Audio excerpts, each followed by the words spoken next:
नमस्कार, मैं आकाश कुमार। स्वागत आपका हमारे चैनल पर। जिस तरीके से आपने देखा कि तमिलनाडु की असेंबली में ये बोला गया कि सनातन धर्म को ख़त्म कर देना चाहिए। एक तरफ जो मोहन भागवत जी हैं जो इस देश को हिंदू राष्ट्र बताते हैं, एक तरफ ये कॉन्स्टिट्यूशन है जो इस देश को सेक्युलर कंट्री बताता है, वहीं दूसरी ओर हमारे ही देश में, हमारे ही देश के असेंबली में सनातन धर्म को ख़त्म करने की बातें कही जाती हैं। फिलहाल हम सुप्रीम कोर्ट में मौजूद हैं। हालांकि असेंबली या पार्लियामेंट में जो बोली गई बातें होती हैं उसका बाहर कोई कंप्लेंट नहीं कर सकता, उनके खुद के कानून होते हैं। फिर भी इस देश में क्या चल रहा है ये सुप्रीम कोर्ट के वकीलों से ही जानते हैं। नमस्कार सर, नाम क्या होगा आपका? डॉक्टर माधव मेरा नाम है। आपका नाम क्या होगा सर? मेरा नाम एडवोकेट मिहिर कुमार जैना है। आपका नाम? गौरव लाल। आपका नाम सर? शफी। आपका नाम सर? संजीव राजपूत। सर, क्या कहना चाहोगे अभी जो सनातन धर्म को खत्म करने की बात कही है स्टालिन ने, उसको लेकर आपके क्या बयान है? ये सबसे सॉफ्ट टारगेट तो है ही है, क्योंकि रिटेलिएशन प्रॉपर नहीं हो पा रही है, ना तो प्रशासनिक स्तर पे, ना तो न्यायपालिका के स्तर पे भी इसमें थोड़ी सी लूप होल्स हैं। वरना एक बार यदि सख्त एक्शन हो इस पे तो लोग इस सॉफ्ट टारगेट से बचेंगे। ये एक ऐसा सॉफ्ट टारगेट है कि जिसको भी मर्जी हो, अन्य सारी चीज़ों में तो जहाँ भी जो भी चीज़ें हैं सब पे रिस्ट्रिक्शन है, लेकिन हिंदू धर्म को, स्पेशली सनातन को और उस पर भी स्पेशली ब्राह्मणवाद को सबसे ज़्यादा टारगेट किया जाता है। जबकि जिस व्यक्ति को ना तो सनातन का कुछ पता है, ना ब्राह्मणवाद का कुछ पता है, ना ही भारतीय संवैधानिक परंपराओं का कोई ज्ञान है। केवल लोकतंत्र में जो लोकशाही है, लोकशाही का मतलब जो भेड़ चाल के स्तर है जिसमें वो एक स्तर पे पहुंच गए चुन के, ठीक है, उसका कमेंट नहीं करना चाहिए, लेकिन चूंकि भेड़ चाल के दम पे जहां वो पहुंच गए वहां वो अपनी स्थिति का पर्याप्त रूप से दुरुपयोग कर रहे हैं। तो एज ए सोसाइटी के संरक्षक के रूप में या एज ए सामाजिक कार्यकर्ता या एक सामाजिक व्यक्ति के रूप में, रिस्पॉन्सिबल व्यक्ति के रूप में हमारी जिम्मेदारी बनती है कि हम लोग इसके खिलाफ कानूनन रूप से लड़ाई लड़ेंगे। तमाम एप्लीकेशंस, पिटिशंस फाइल हो रहे हैं, एफआईआर भी लॉन्च होंगे इस पे, और जो कानूनी निर्णय होगी हम लोग समाज की सहायता करेंगे इससे। आपका क्या कहना है कि जैसे सर ने बताया सनातन धर्म एक बहुत सॉफ्ट टारगेट है। देखो, ऐसा नहीं है कि स्टालिन बहुत एक ऐसी छवि के हैं व्यक्ति हैं जिन्हें कोई नहीं जानता हो। तमिलनाडु के तो सब व्यक्ति जानते हैं, और जब उन्होंने डेंगू मलेरिया बोला तो उसके बाद से तो मुझे लगता है पूरा देश ही जान गया। जैसे पेरियार को जानता था, उन्हीं के वंशज हैं वो। तो वो कहते हैं कि देखो सनातन धर्म बांटने का काम करता है। आप सब सनातन धर्म के लोग हो, आपको लगता है सनातन धर्म बांटने का काम करता है? सनातन धर्म का मतलब ही होता है जोड़ के चलना, है ना। तो ये जो बातें हैं, सबसे पहली बात तो ये है कि आप हमेशा सॉफ्ट टारगेट उठाते हैं या रिलीजन को, चीज़ों को लेके आप नेतागिरी करते हैं या फिर जो भी पॉलिटिक्स करते हैं। आप क्यों डेवलपमेंट को लेके क्यों नहीं बात करते?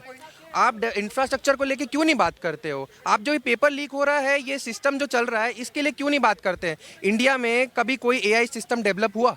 इसके बारे में किसी ने बात नहीं करी। यहाँ पे एलएलएम्स बनाए जा रहे हैं, लार्ज लैंग्वेज मॉडल बनाया जा रहा है, नहीं बनाया जा रहा। बाहर कंट्री में बच्चे, छोटे छोटे बच्चे वहाँ पे टेक्नोलॉजी को आगे बढ़ा के लेके जा रहे हैं, मेडिकल साइंस को आगे लेके बढ़ाया। क्यों नहीं इस बातों पे बात होती है जो कि आज के प्रेजेंट की ज़रूरत है? एजुकेशन सिस्टम को डेवलप करने की ज़रूरत है। एजुकेशन सिस्टम की बात कर रहे हैं, तमिलनाडु एक्सेप्ट करता है कि हम भारत के और राज्यों की तुलना में हम सबसे एजुकेटेड व्यक्ति हैं, और अगर हम सनातन धर्म को डेंगू मलेरिया बोल रहे हैं और अगर हम सनातन धर्म को ख़त्म करने की बातें बोल रहे हैं तो कुछ सोच समझ के बोल रहे हैं। अगर ये सनातन धर्म को जानते समझते ना तो शायद ये ऐसी बात बोल ही नहीं पाते, बट ये समझते ही नहीं सनातन धर्म होता क्या है। धर्म से बड़ा है ये वे ऑफ लिविंग है, ये लाइफस्टाइल है। इसको धर्म के बांध के इसको एक दायरा मत दीजिए, इसको ओपन रखिए, तब जाके आपको समझ में आएगा सनातन धर्म क्या होता है। यहाँ पे मेहनत, सैक्रिफाइस सब कुछ है। आप एक बार इसको पढ़िए तो सही, इसको जानिए तो सही, उसके बाद टिप्पणी करिए। आप पढ़ते नहीं, जानते नहीं, समझते नहीं, आके उंगली उठा लेंगे, इससे कोई कोई सॉल्यूशन नहीं निकलने वाला। सॉल्यूशन कभी आर्गुमेंट में नहीं, डिस्कशन से निकला जाता है। अभी जैसे सर इन्होंने कहा कि सनातन धर्म को बहुत सॉफ्ट टारगेट और ब्राह्मण स्पेशल। रविंद्र भाटी यूपी के, आपने सुना होगा नाम, यूपी में समाजवादी पार्टी के नेता, प्रवक्ता भी हैं। राजकुमार भाटी, सॉरी रविंद्र भाटी, गलत कट पेस्ट। राजकुमार भाटी ने ये बोला कि ब्राह्मणों की तुलना वैश्यों, तवाइफों से करी। आपको कितना हद तक ये सुनने में आया और कितना सही? सीधे सीधे तो वायलेशन है राइट टू इक्वालिटी का, आर्टिकल 14 का। क्योंकि सब एक ही, हर मजहब को उतना बराबर का टाइम देना चाहिए। ऐसा नहीं कि किसी एक को। सनातन धर्म भी बहुत अच्छा है, मुस्लिम भी, सिख भी, ईसाई भी। यही तो हमारे कॉन्स्टिट्यूशन की खूबसूरती है। मगर हम किसी एक धर्म को लेकर टारगेट करते हैं। जो लोग करते हैं हम उनके खिलाफ हैं। उन्होंने ब्राह्मणों को ऐसा बोला, उस पर आपकी क्या प्रतिक्रिया? नहीं करना चाहिए, वो गलत है। क्योंकि कोई भी धर्म हो वो अपनी जगह पे अपना धर्म का प्रैक्टिस करते हैं। सर, एक तो होता है करना चाहिए नहीं चाहिए, और एक होता है करना पड़ता है। राजनीतिक पापी पेट का सवाल है ना, राजनीति में रहना है। वो राजनीति नहीं है, वो उनका बिजनेस है। सनातन धर्म की ताकत तो ये है कि उनको कुर्सी से उठा के बाहर फेंक दिया और वो खिसियानी बिल्ली की तरह अपनी पीरा ना दिखा रहे हैं लोगों को कि सनातन को खत्म कर देना चाहिए। जिस सनातन को आप खत्म करने की बात करें उस सनातन ने तो आपको ऑलरेडी खत्म कर दिया है। एक बात तो ये हो गया। अब आप राजकुमार भाटी की बात कर रहे थे। राजकुमार भाटी जो बात कर रहे हो वो हेट स्पीच की बात कर रहे हैं। वो चाहते हैं कि प्रदेश में दंगा हो, एक समाज दूसरे समाज से आपस में लड़के क्या होगा, उनके अपने राजनीति रोटी उस पर सीख सके। ऐसे जो जिस पार्टी से बिलोंग करते हैं, जैसे उनका प्रधान कौन है, अखिलेश यादव है। अखिलेश यादव को ऐसे लोगों को अपनी पार्टी से निकाल कर बाहर फेंकना चाहिए ताकि वो लोगों को संदेश दे सकें कि उनकी पार्टी सेकुलर है और सभी धर्म और सभी जातियों का वो सम्मान करते हैं। अगर वो ऐसा स्टेप नहीं लेते हो तो इसका मतलब है ये अखिलेश यादव के द्वारा पोषित उनका प्रवक्ता है और जानबूझकर ब्राह्मण को टारगेट कर रहे हैं। आपको लगता है अखिलेश यादव जी ने ऐसा कहा होगा कि इन सब अपर कास्ट के लोगों को टारगेट करो? देखिए आपको अखिलेश, वैसे मैं माफी चाहता हूँ, आप फिर मेरे को जज करोगे, अपर लोअर कुछ नहीं होता, लेकिन उनकी नजरों में जो अपर कास्ट है वो ब्राह्मण, जैन, बनिए, ठाकुर, भूमिहार, राजपूत कुछ इसी तरीके से है। देखिए अखिलेश यादव को आप क्या ही बोल सकते हैं। अंग्रेजी में कहावत है कि nepotism breeds its own problem. तो इनको ग्रास रूट का कुछ काम पता नहीं है। पिताजी ने बना दी पार्टी और इन्हें पिताजी को ही साइकिल से उतार दिया, ठीक है। और आप जो बोल रहे हैं कि ब्राह्मण के अगेंस्ट ये बोलना, अखिलेश यादव जी यादव हैं, मैं भी यादव समुदाय से ही आता हूँ। तो बात यह है कि श्री कृष्ण भी यदुवंशी थे। उनके गुरु कौन थे? गुरु संदीपनी कौन से जाति के थे? वो ब्राह्मण नहीं थे क्या? श्री कृष्ण जी विष्णु भगवान के 8वें अवतार हैं, तो उनके और अवतार कौन थे? भगवान परशुराम ब्राह्मण नहीं थे क्या? बात यही है कि शुरुआत से उत्तर प्रदेश की पॉलिटिक्स यही है कि जात के नाम पे लड़ाते रहो, और ये आज तक फॉलो होती है क्योंकि वहाँ उतना एजुकेशन अभी तक पहुँचा नहीं, क्योंकि वो जात के नाम में अभी भी कटे हुए हैं। बात सिर्फ अखिलेश यादव की नहीं, आप वो भीम आर्मी को भी देख लीजिए। वो अभी कुछ लोग 10,000 लोग शायद जनेऊधारी करके ब्राह्मण बन गए, तो चंद्रशेखर आज़ाद को उनकी खुशी नहीं, वो ये बोलती है कि कैसे ब्राह्मण बन गए। अरे भाई तुम कौन होते हो बताने वाले कौन कैसे ब्राह्मण बन रहा है? कोई अगर संन्यास लेके ब्राह्मण को, अपना ब्रह्म को एक्सेप्ट कर रहा है, वो ब्राह्मण हो रहा है। तुम क्या चाहते हो वो आदमी ब्राह्मण नहीं बने? तुम चाहते क्या हो? कभी वो अगर वो तुम्हारे कास्ट का है तो तुम बोल रहे हो मैं छोटा हूँ, वो जाके ब्राह्मण बन रहा है तो तुम बोल रहे हो तुम बड़े क्यों बन जा रहे हो? और ब्राह्मण ने कभी किसी को नहीं बोला कि मैं बड़ा हूँ तुम छोटे, ऐसा कभी नहीं किया। ब्राह्मण कौन है? जो अपने अंदर के ब्रह्म को समझे, वो ब्राह्मण है। अब इन्होंने बोल दिया कि भाई जो पूजा कर रहा है वो पुजारी होता है, ब्राह्मण वो है जो अपने अंदर के ब्रह्म को समझे।